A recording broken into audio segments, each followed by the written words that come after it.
Hey, it's Alexa. I know it's been a few months since my last video. I've been locked in at my internship, but before we get into that, I just wanted to say thank you for all the love on my last video. I read pretty much every comment and it honestly makes me so happy to hear from this community. And now I'm back to talk about my internship.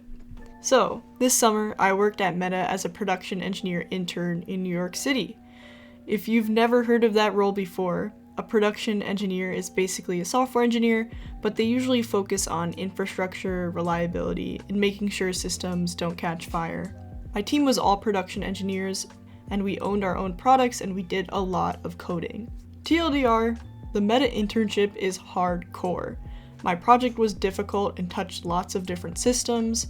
Performance is measured closely, so the pace is fast and expectations are high, and you're surrounded by the best of the best, interns and full-timers alike. When I read my project doc for the first time, I didn't understand any of it.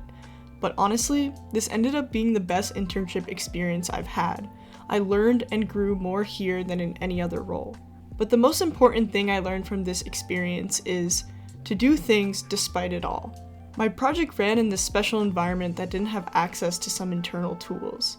Even simple things like adding logging took me weeks to figure out. I felt like I was so far behind the other interns, many of them finishing their projects in weeks and even starting second projects. I remember thinking, this work is hard, the setup is tricky, my project wasn't scoped out properly, I can't move forward as quickly as I'd like.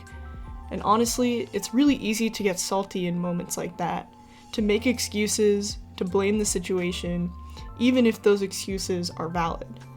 But at some point I had to switch my mindset. I told myself, I'm going to give it my all no matter the challenges, no matter the outcome. I'm doing this for me. Something that helped a lot was leaning into my curiosity. Instead of getting frustrated, asking why isn't this working, it should just work, I started viewing it as a fun challenge. I started seeing it as an opportunity to prove how good I could be.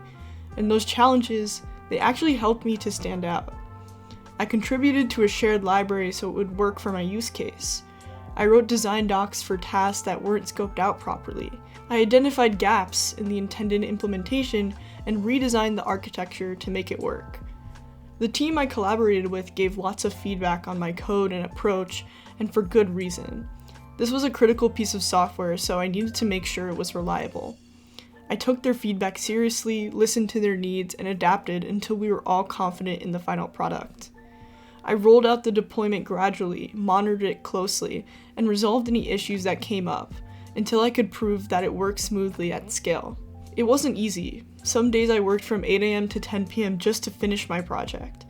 But I think it's okay to work hard now to have an easier time later, especially with recruiting season coming up. I would much rather put in hours for an interesting project than grind leak code. I don't even know if I'm getting a return offer, and honestly, I don't care. Because I'm proud of myself, I completed the project and even did some extensions, and no one can take that away from me. So stay positive out there. I know the entry-level CS job market is rough right now, but don't let that make you bitter. Do things despite it all. That's my 2 cents. Thank you for watching this video, and subscribe for more content.